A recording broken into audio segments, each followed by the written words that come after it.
Olá, pessoal, tudo bom? Aqui é o professor Jober Keitel falando, sou responsável pela disciplina de língua portuguesa. Espero que esteja tudo certo contigo.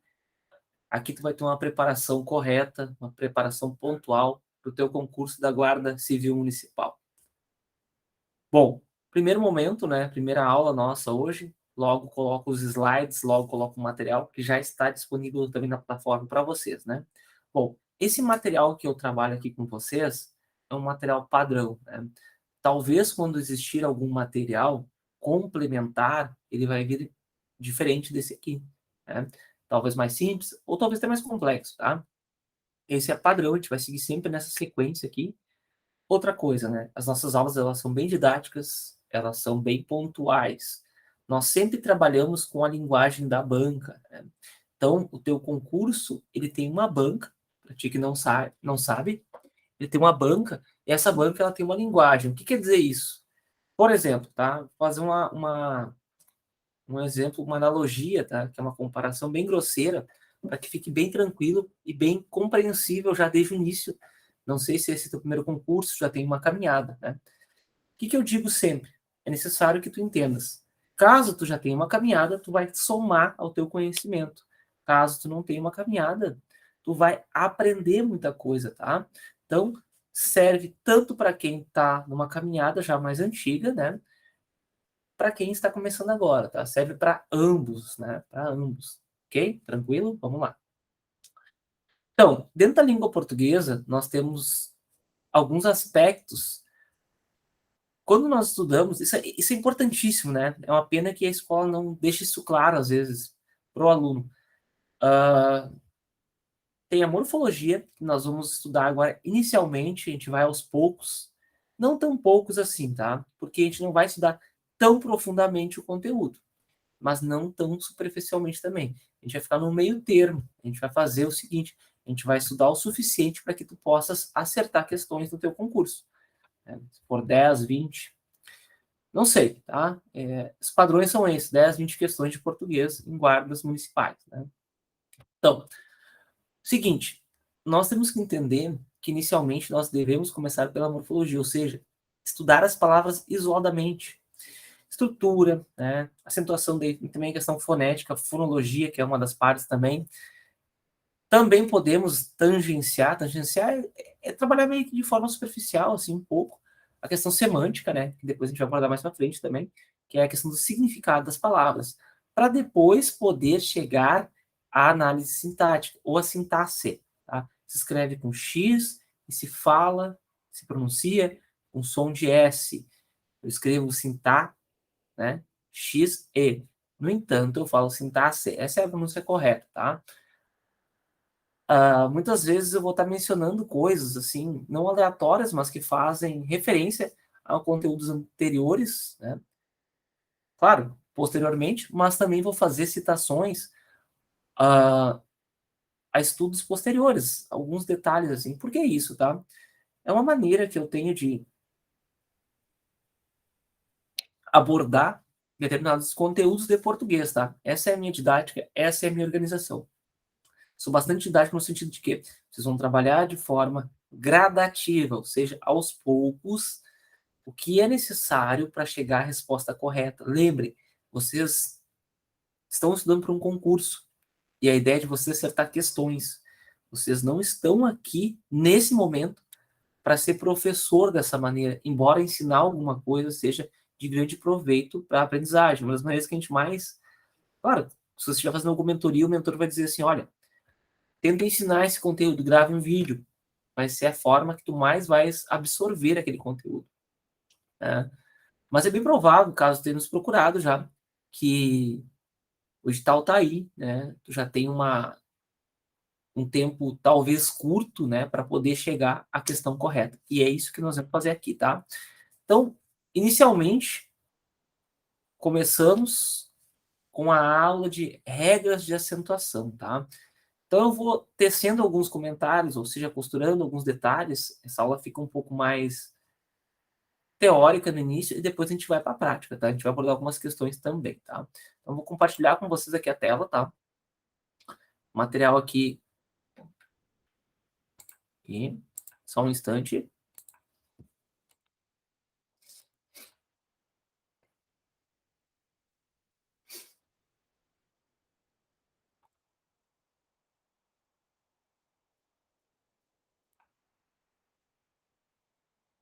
Então, língua portuguesa.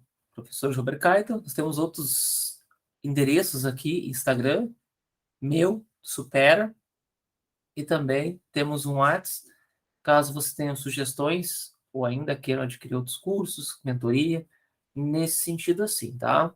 Podem me chamar no Instagram, vocês também devem ter disponível o meu WhatsApp, já vista, né? Estão no curso.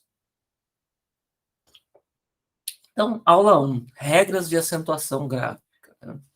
Então, hoje eu já vou tentar derrubar alguns conceitos, algumas coisas que os alunos trazem, assim, errados, né? Lá do ensino fundamental, do ensino médio, bem objetivamente. Bom, primeira coisa, tá? Colocando alguns detalhes importantes, bem iniciais, assim, mas que tem grande valia para a tua prova. Aprender a acentuar não é algo tão difícil. É necessária atenção a duas coisas. Sempre, sempre, sempre separar as sílabas e pronunciá-las em voz alta, né? Pronunciar as palavras em voz alta, ao menos mentalmente. Obviamente que lá no dia da tua prova, tu não vai fazer a pronúncia em voz alta. Talvez agora, dependendo do teu grau, teu nível de estudo, de sabedoria quanto à acentuação gráfica, talvez tu o faças oralmente mesmo, falando, né? Separar uma palavra computador, né? Estou diante de um computador, computador, né? 4 sílabas, né? Computador, ok?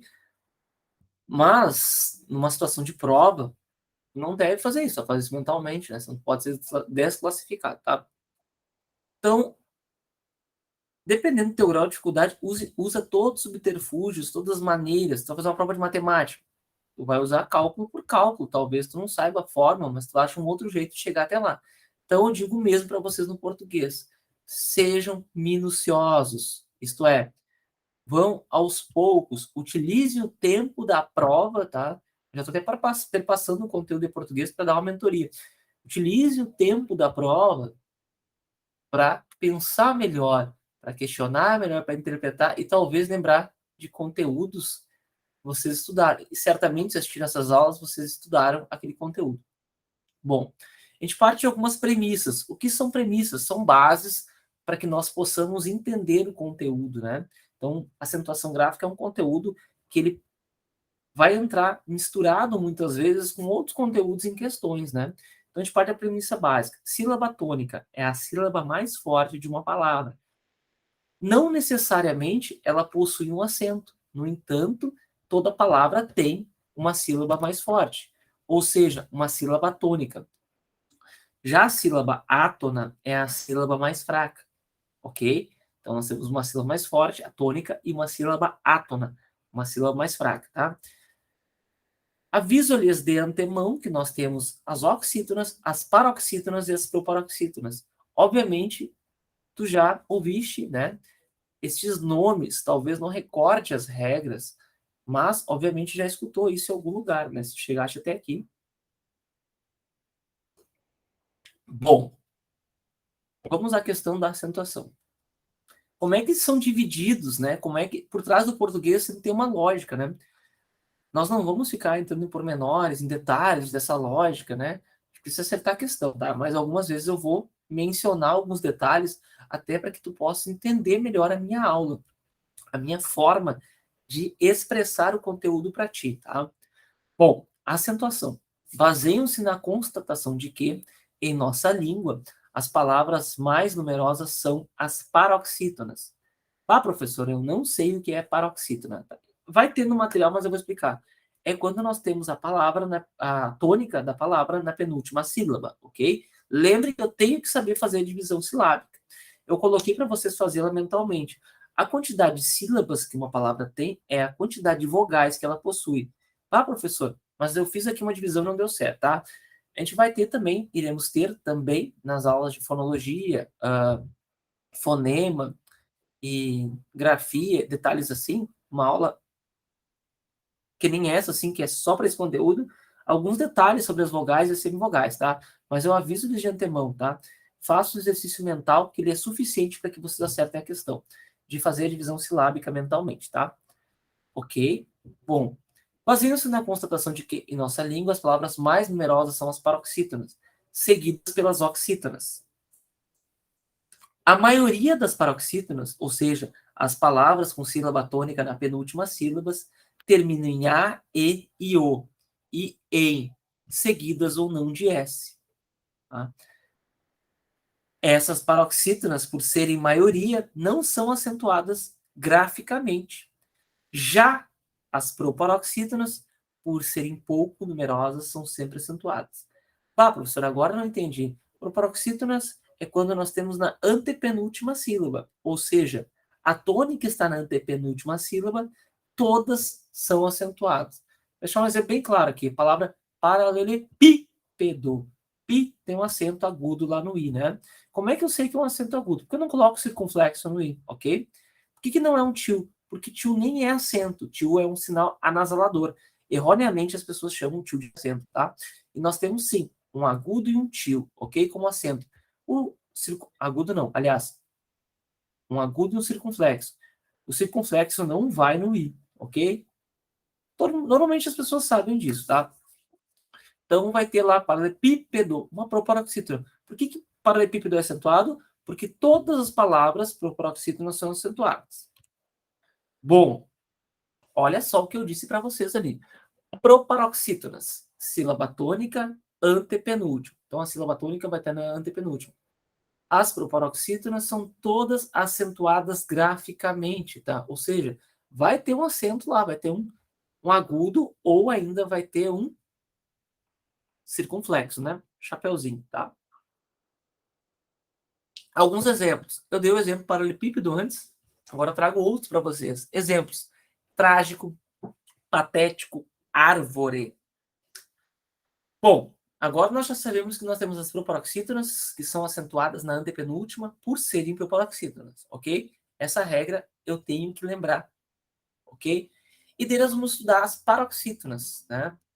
Que são as que mais, né, têm palavras acentuadas na língua portuguesa. Eu falei no slide anterior, né, que as terminadas em A, E, I, O e EM, ou em ENS, EM com M, ENS com NS, não são acentuadas, mas nós temos outras aqui que são acentuadas, né? As paroxítonas, ou seja, as palavras que têm a sílaba tônica na penúltima sílaba, terminadas em L, N, R, PS, né? X, US, I ou IS, ON ou ONS, ou UNS, ou ANS, ou ainda de tongo oral, seguido ou não de S, né? Ah, professor, não sei muito bem o que é um ditongo oral, tá? Algumas coisas talvez não façam tanto sentido nesse momento, mas ao avançar das aulas, as coisas vão se conectando e fazendo sentido, tá? Alguns detalhes aqui ficaram errados, né? Por exemplo, aqui, meus queridos, ó.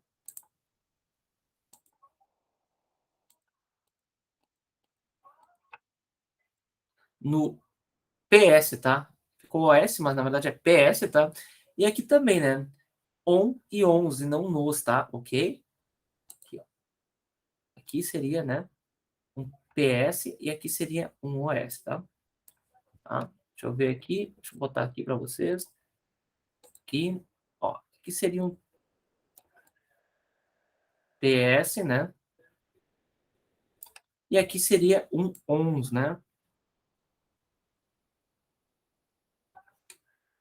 Ok? E daí eu elimino aqui, tá tudo certo. Ok? Lá no material de vocês vai estar certinho, tá bom? Ok? Vamos adiante. Então, essas aqui são as paroxítonas, terminadas em L, R, N, R. Aí tem os exemplos à direita, né? Lembre que eu já faço a divisão silábica ali também. Por exemplo, fácil. Por que fácil é acentuado? Ah, porque tem uma paroxítona terminada em L. Por que pólen é acentuado? Uma paroxítona terminada em N. Por que cadáver é acentuado? Paroxítona terminada em R. Por que bíceps é acentuado? A paroxítona terminada em PS, né? Tórax terminado em X. Vírus em US. Júri, lápis. Júri em I. Lápis em IS, né? E assim por diante, ok? Bom, olha só esse detalhe, tá? Observações. As paroxítonas terminadas em N são acentuadas. Eu coloquei lá no início, né, no exemplo anterior, ó. A palavra pólen, né? As paroxítonas terminadas em N são acentuadas. Hífen, por exemplo. A palavra hífen. Estão vendo ali o acento? Então, né? O que eu posso dizer para vocês, tá? Mas as que terminam em ens, não. Hífens, por exemplo, jovens não têm acento. Ó, vejam essa sacada. Hífen tem acento, hífens não. Olha só. Não são acentuados os prefixos terminados em i e r. Por exemplo, o prefixo semi, né? Embora ele seja uma paroxítona e termine em i, ele não é acentuado, é uma exceção. A palavra super também termina em r, é uma paroxítona, no entanto, não é acentuado. Atenção a esses detalhes, ok? Olha só, acentuam-se as paroxítonas terminados em ditongos crescentes. EA seguido não de S, OA seguido não de S, EO seguido não de S, UA seguido não de S, IA seguido não de S, UE seguido não de S, e assim por diante. Ele tem alguns exemplos ali, várzea, mágoa, óleo, régua, férias, tênue, cárie, ingênuo, início. E que são ditongos, né? Quando nós temos duas vogais, né? Dentro de uma mesma sílaba juntas, tá? Pensar de maneira grosseira, assim, de tom crescente. E, A. Olha só o movimento da boca. E, A. U, A. I, O. U, A. Né? Então, eu começo do menor para o maior. Tá crescendo, tá? Duas vogais estão juntas na mesma sílaba e estão crescendo, tá? Ok? Bom, lembram que eu passei para vocês até o momento as proparoxítonas, ou seja, as sílabas, as palavras que tem na antepenúltima sílaba como tônica, todas são acentuadas. Eu passei um conjunto de regras das paroxítonas, que é importantíssimo que tu detalhe isso, caso tu não te lembres, né? Num caderno, no material, ok? Então nós temos as oxítonas. Eu falei para vocês que as paroxítonas terminadas em A, E, IO, IEN e ENS não são acentuadas.